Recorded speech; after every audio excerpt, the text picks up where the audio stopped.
Welcome friends. आज हम जा रहे हैं सीखने के लिए डायरेक्ट से इनडायरेक्ट स्पीच की सीबीएसई बोर्ड से रिलेटेड एक्सरसाइज, जिसमें डायरेक्ट इनडायरेक्ट स्पीच का जो क्वेश्चन होता है वो एक पैराग्राफ के रूप में या फिल इन द ब्लैंक्स के फॉर्म में पूछा जाता है। ये कुछ कंपटीशन एग्जाम्स में भी पूछा जा सकता है, बट सीबीएसई बोर्ड की क्लास 9-10 की जो एग्ज़ाम होती है 10th क्लास बोर्ड की, उसमें स्पेशली इस तरह के क्वेश्चन आते हैं। तो आइए सीखते हैं इस एक्सरसाइज को कैसे सॉल्व करते हैं। फ्रेंड्स, ये एक्सरसाइज करने से पहले आपको डायरेक्ट इनडायरेक्ट स्पीच का सारा नॉलेज होना चाहिए। अगर आपको डायरेक्ट इनडायरेक्ट स्पीच नहीं आता है तो इस चैनल के अंदर आपको डायरेक्ट इनडायरेक्ट स्पीच सारा सिखाने के लिए अंदर आप इस चैनल के वीडियोस देखिए, इसमें आपको डायरेक्ट इनडायरेक्ट सारा सीखने मिलेगा। और डायरेक्ट इनडायरेक्ट सीखने के बाद में आप इस एक्सरसाइज को अच्छे से समझ करके कर सकते हो। तो आइए बिना टाइम वेस्ट किए हम इस एक्सरसाइज को समझते हैं और उसका सॉल्यूशन करते हैं। तो friends, where is my watch, husband और वाइफ की कन्वर्सेशन दे रखी है इसमें। Read the following conversation and fill in the blanks given below. ये कन्वर्सेशन जो ऊपर दे रखी है पढ़िए और ब्लैंक भरिए। हस्बैंड बोलता है वेयर इज माई वॉच, मेरी घड़ी कहाँ है। वाइफ कहती है it may be on the table top, या टेबल के ऊपर हो सकती है। Husband please give it to me, कृपया ये घड़ी जो है वो मुझे दो। वाइफ बोलती है I can't give it to you, यह मैं आपको नहीं दे सकती हूँ, because I am cooking now, क्योंकि अभी मैं खाना बना रही हूँ। अब इस कन्वर्सेशन को एक नीचे पैराग्राफ के रूप में दे रखा है और इसको हम पढ़ते हैं। इसमें ABCD 4 ब्लैंक दे रखे हैं। इसको हमको ऊपर की कन्वर्सेशन में जो भी सेंटेंस डायरेक्ट स्पीच में दे रखे हैं उसे इनडायरेक्ट स्पीच में कन्वर्ट करके हमको ब्लैंक में भरने हैं, और जो शब्द पहले से अंदर दिए हुए हों उनको छोड़ते हुए लिखने हैं। तो आइए स्टार्ट करते हैं। नीचे का जो पैराग्राफ उसको हम रीड करते हैं, उसके बाद इसका सॉल्यूशन हम करेंगे। Husband inquired of his wife, husband ने अपनी वाइफ से पूछा।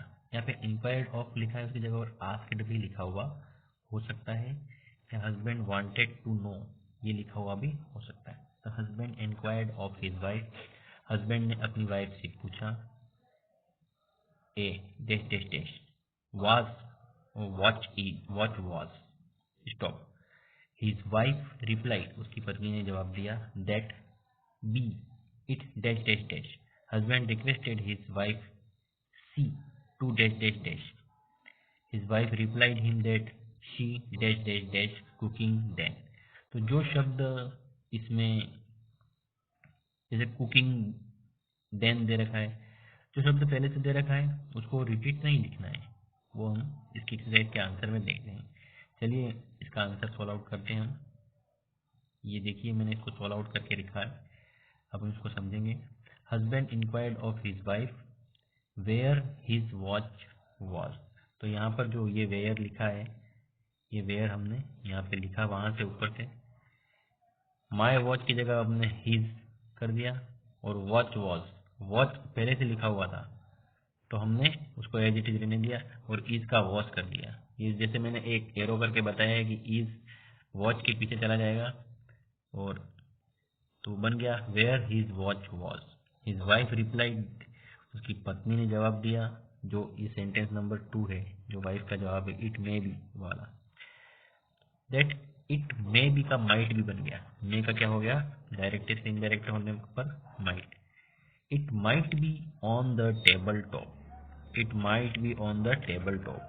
Husband requested his wife, husband ने अपनी वाइफ से रिक्वेस्ट किया to give it to him.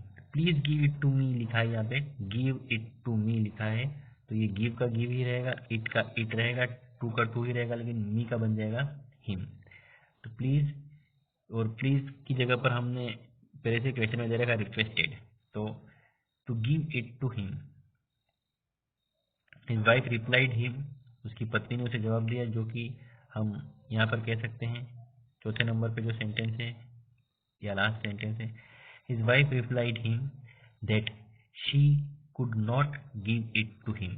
तो वाइफ ने आई बोला है मतलब वो शी बन गया, कैन का बन गया कुड, गिव का गिव ही रहा, इट का इट रहेगा, टू यू, यू की जगह पर हो जाएगा हिम। ये जो हिम लिखा है वो ऊपर जो ये यू दे रखा है उसको हमने चेंज किया है क्योंकि ये हस्बैंड है, यू हस्बैंड है, लिसनर है वो, तो यहाँ पर हिम हो जाएगा। बिकॉज का बिकॉज ही रहेगा, आई है जो उसका बन जाएगा शी, और एम कुकिंग, एम का बन जाएगा वॉज, और कुकिंग और नाउ, कुकिंग पहले से दे रखा है और नाउ का क्या हो जाता है, देन हो जाता है। तो फ्रेंड्स ये थी हमारी एक्सरसाइज जो कि डायरेक्ट से इनडायरेक्ट स्पीच से रिलेटेड थी और सीबीएसई बोर्ड के पैटर्न के अकॉर्डिंग एक पैराग्राफ के फॉर्म में, फिल इन द ब्लैंक्स के फॉर्म में जो क्वेश्चन पूछे जाते हैं उसका ये सॉल्यूशन है। तो एक बार मैं आपको फिर से पढ़ के बता देता हूँ, जो कन्वर्सेशन भी पढ़ देता हूँ और उसका सॉल्यूशन भी पढ़ देता हूँ ताकि आपको प्रैक्टिस हो जाए, रिवीजन हो जाए, बार बार इसे देखें और कोशिश करें सॉल्व आउट करने की। इसके बाद लास्ट में मैं आपको एक एक्सरसाइज और दिखाऊंगा इसी वीडियो के अंदर जिससे आपको प्रैक्टिस करने का चांस मिलेगा। Husband, where is my watch? Wife, it may be on the table top. Husband, please give it to me. Wife, I can't give it to you because I am cooking now. अब conversation को हम paragraph के form में या indirect form में पढ़ते हैं। Husband inquired of his wife where his watch was. His wife replied that it might be on the tabletop. Husband requested his wife to give it to him. His wife replied him that she could not give it to him because she was cooking then. तो friends ये थी हमारी exercise और उसका solution. अब हम आपको एक एक्सरसाइज और दिखा देते हैं जिसका सॉल्यूशन आप कर सकते हैं। ये तो हमने अभी करी है। एक एक्सरसाइज ये आपके सामने और है जिसमें सेम क्वेश्चन दे रखा है लेकिन उसका क्वेश्चन अलग है, पैटर्न हमको फॉलो करना पड़ेगा। तो क्वेश्चन होता है उसको हमको नॉर्मल सेंटेंस में कन्वर्ट करना पड़ता है। तो देखिए पढ़ते हैं इसको, एक्सरसाइज को, आप इसको रोक कर करने की कोशिश करें। Direct to indirect speech exercise CBSE competition exam में भी आ सकते हैं ये। Read the following conversation and fill in the blanks given below. Hitesh और पियोन की कन्वर्सेशन इस एक्सरसाइज में दे रखी है आपको। हितेश कहता है, I want to meet mister Satish. मैं सतीश से मिस्टर सतीश से मिलना चाहता हूँ। पियोन बोलता है, ही is not present in the office right now. वह ऑफिस में अभी उपस्थित नहीं। हितेश बोलता है, व्हेन विल ही कम? वह वापस कब आएंगे? पियोन कहता है, I have no idea about it. मुझे इस बारे में कोई आइडिया नहीं है। अब इस कन्वर्सेशन को हम देखते हैं। इसको हमको फिल इन द ब्लैंक्स के फॉर्म में कैसे पूछा हुआ है। Mister Hitesh told peon, mister Hitesh ने पियोन से कहा दैट, क्या कहा, I want to meet mister Satish. तो आई वांट वाला कैसे बन जाएगा इसमें, आई का बन जाएगा ही, हितेश जो आई है तो ये बन जाएगा। फिर ही वांट का बन जाएगा wanted to meet mister Satish. तो ये बन जाएगा, mister Hitesh told peon that he wanted to meet mister Satish. ये बन जाएगा he wanted to meet mister Satish. तो ए वाले में ये आंसर हो जाएगा। अब बी में देखते हैं। The peon replied that, peon ने जवाब दिया कि, सॉरी यहाँ पर बी गलती से लिख दिया है, अपन को बी यहाँ पर देखना है, ठीक है। तो इसको नहीं पढ़े, ये बी को नहीं पढ़े, हमको बी यहाँ पढ़ना है। The peon replied that, peon ने जवाब दिया कि he is not present in the office now. तो ही का ही रहेगा क्योंकि यहाँ पे थर्ड पर्सन की बात की जा रही है। ही मतलब सतीश है। तो ही इज का बन जाएगा ही वॉज। ही इज का ही was not present, he was not present in the office right now का बन जाएगा सीधा देन, यहाँ पे लिखा हुआ है। He was not present in the office, he was not present in the office then. ये बन गया बी का answer. Mister Hitesh asked him, तीसरी लाइन। अब इसकी बात करेंगे वापस। इसमें आस्क्ड है पूछा है, क्वेश्चन मार्क है, देखिए ध्यान से, क्वेश्चन मार्क दिया है। Mister Hitesh asked him, mister Hitesh ने उससे पूछा। व्हेन विल ही कम। तो व्हेन विल ही कम का वो विल पीछे चला जाएगा, वो वुड बन जाएगा। तो व्हेन ही यहाँ पे आएगा वुड बीच में, बनेगा व्हेन ही वुड कम।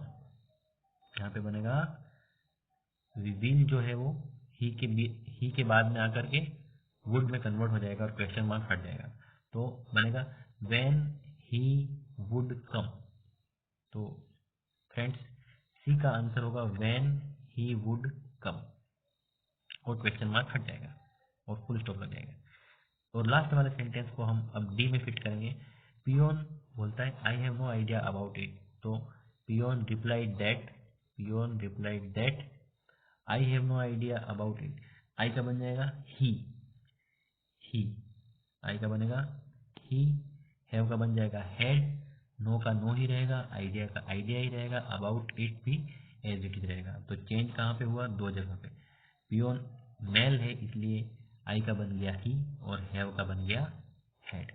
तो डी का आंसर हो गया ही हैड नो आइडिया।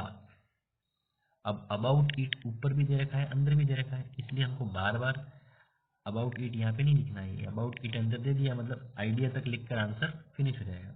और इस तरीके से ये पूरा पैराग्राफ डायरेक्ट से इनडायरेक्ट स्पीच में कन्वर्ट कर दिया है हमने। तो फ्रेंड्स ये थी हमारी एक्सरसाइज डायरेक्ट से इनडायरेक्ट स्पीच की, जो कि सीबीएसई बोर्ड के एग्जाम्स में पूछी जाती है। तो आप इसे ध्यान से देखें और प्रैक्टिस करें।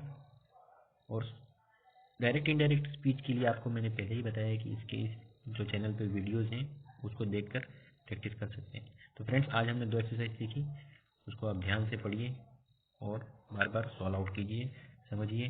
चैनल को सब्सक्राइब करें और शेयर करें और लाइक भी करें। और इसके अंदर और भी वीडियोस आपके लिए जो यूज़फुल होंगे हम बनाते रहेंगे। आप देखते रहिए चैनल को। Thank you very much.